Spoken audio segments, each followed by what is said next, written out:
Thank you for joining us this Friday, the 5th of May. I'm Sophia, a market analyst with Bell Direct, and this is your weekly market update. It was the highly anticipated rate decision week in some of the key markets around the world, and investors are grappling with the aftermath of rate hikes in both Australia and the US.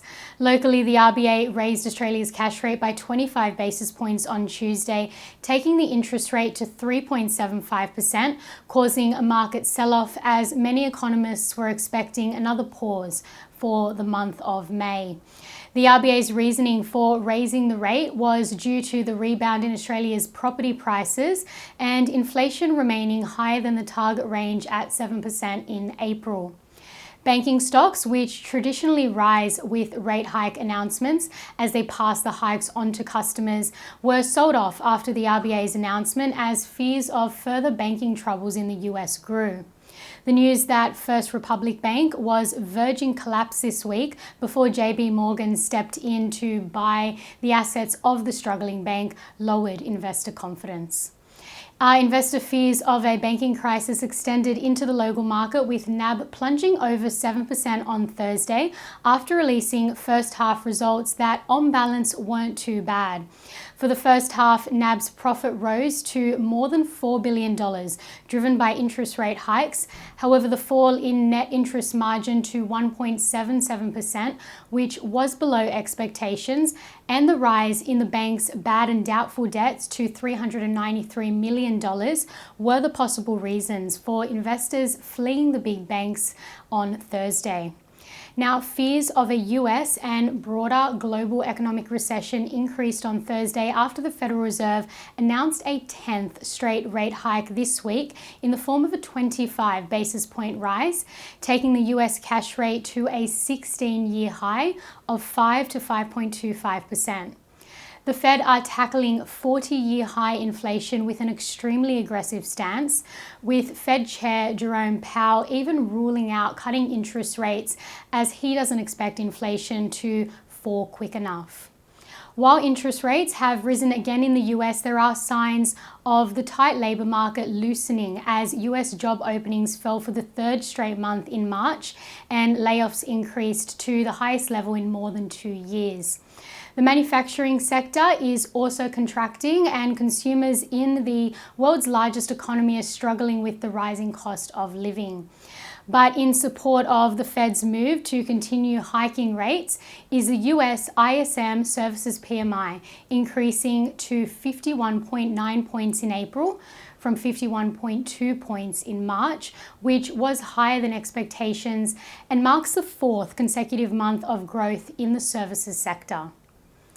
Meanwhile, oil plunged over 8% on Thursday morning, the highest one-day drop in 2 months, as fears of a recession rise and the global economic growth outlook slows.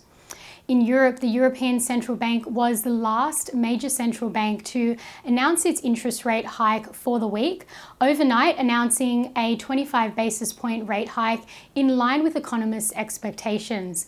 Now, the rate hike was lower than the last month's, which was 50 basis points, but European markets are still being sold off as investors fear a global banking crisis may still erupt in the US and then spread.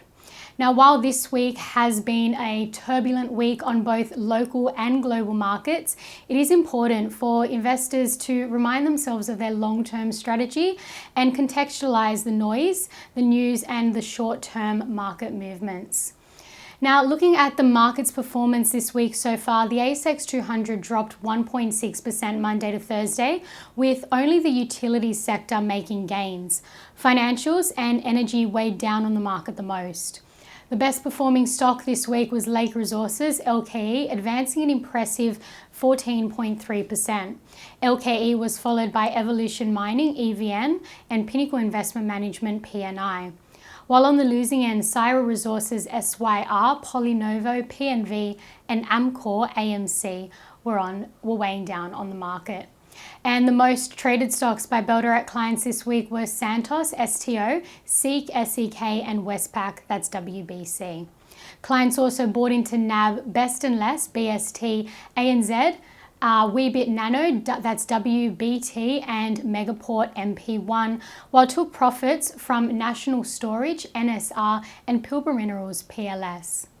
And the most traded ETFs this week were the Vanguard MSCI Index International Shares ETF, that's VGS, the BetaShares Australian Strong Bear Hedge Fund, BBOZ, and Perth Mint Gold, that's PM Gold. As for economic data to look out for next week, locally business and consumer confidence are out on Monday and Tuesday. Retail sales data is also out on Tuesday. And overseas, US core inflation data will be released on Wednesday, while the Bank of England's interest rate decision is out on Thursday. And that's all for this morning. I'm Sophia Mavridis with Bell Direct. I hope you have a wonderful Friday and a wonderful weekend. And as always, happy trading.